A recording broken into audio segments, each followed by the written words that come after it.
Seja muito bem-vindo. Nesta edição você fica por dentro das principais notícias. Vamos juntos. E olha, quase 20% das pessoas endividadas são idosos. A falta de organização nas finanças faz as pessoas da terceira idade se perderem e gastarem mais do que podem. O último levantamento da Serasa em julho apontou que, entre os endividados, 18,9% são de consumidores com mais de 60 anos que estavam com o nome negativado. Além desses, outros idosos têm dívidas, mas não fazem parte da lista de pessoas com o nome sujo. Os bancos e cartões de crédito lideravam as dívidas, com mais de 28% do total. E do total de negativados, mais de 50% são mulheres. Os números se mantêm desde 2023. Os dados mostram que o percentual de idosos endividados ficou estável em um ano. A lei do superendividamento criou um sistema de negociação de blocos de dívidas para a redução do endividamento. Com isso, é possível solicitar a renegociação de dívidas com todos os credores. Aos idosos, ela dá maior segurança financeira e determina que eles não podem comprometer mais que 25% de sua renda mensal. Com isso, as pessoas com mais de 60 anos são protegidas de cobranças abusivas em contas de água, luz, gás, telefone e internet.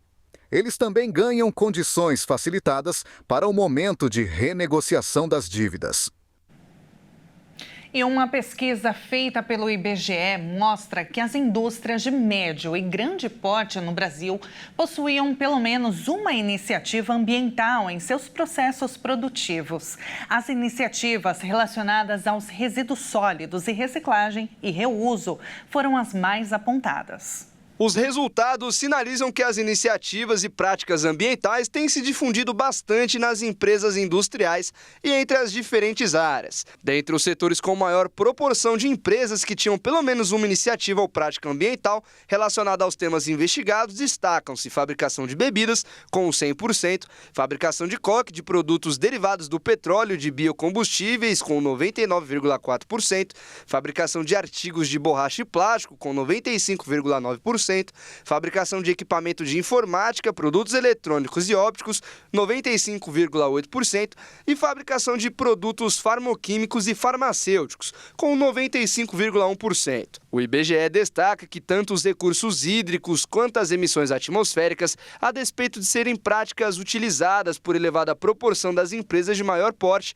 registraram apenas 34,8% de incidência, respectivamente no conjunto das empresas de 100 a 249 pessoas ocupadas. O IBGE aponta maior engajamento das empresas com 500 ou mais pessoas ocupadas em alguma atividade relacionada à diminuição de impactos negativos ao meio ambiente.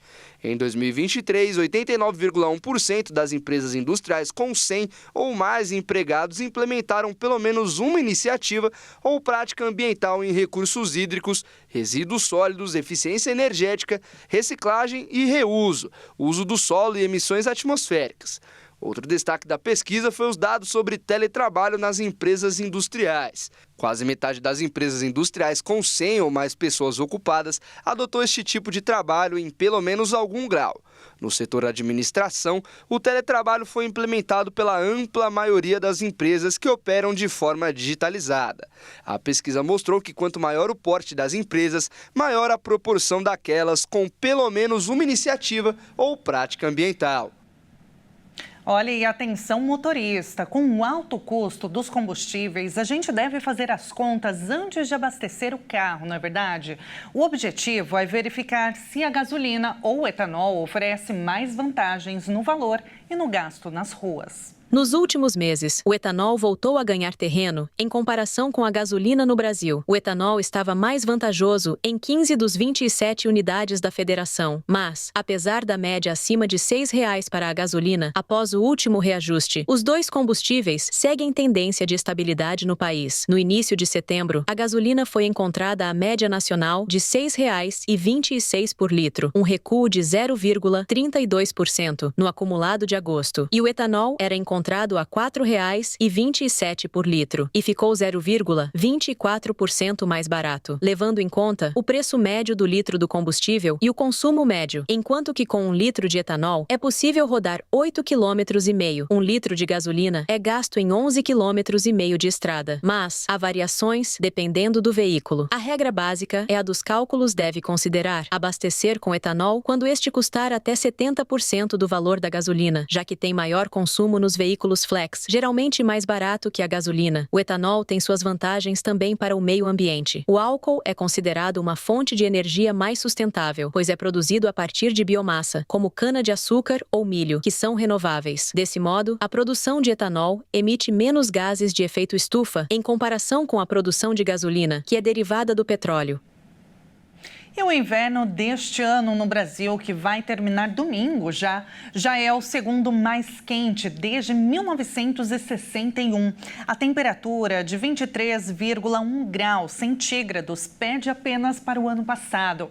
E de acordo com a Organização Meteorológica Mundial, os fenômenos incomuns da natureza estão se multiplicando.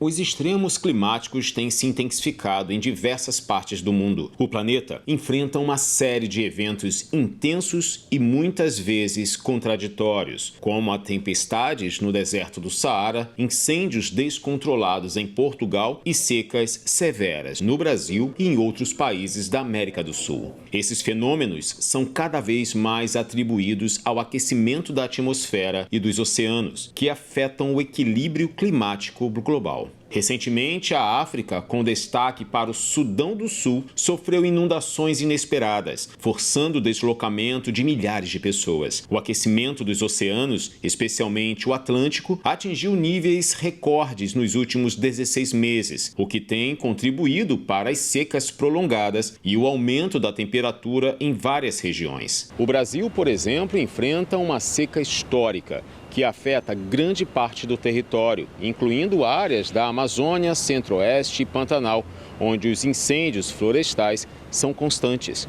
Os efeitos são sentidos por toda a população, afetando a saúde das pessoas e a economia do Brasil. A situação na Europa também é crítica, com Portugal enfrentando um dos maiores incêndios florestais dos últimos anos, enquanto países da Europa Central, como Áustria, Romênia e Polônia, estão sendo castigados por chuvas torrenciais que deixaram cidades submersas. Na Ásia, tufões sucessíveis atingem a China e outras regiões, e nos Estados Unidos, enchentes e ondas de calor extremo tornam-se cada vez mais frequentes. Climatologistas alertam que esses eventos são consequências diretas do aquecimento global exacerbado pela ação humana. Embora o planeta não esteja atualmente sob a influência do El Niño ou Laninha, os fenômenos naturais que tradicionalmente afetam o clima global, o aquecimento dos oceanos e da atmosfera, tem sido o principal fator de desequilíbrio. Sem ações concretas, o cenário pode se agravar ainda mais nos próximos anos.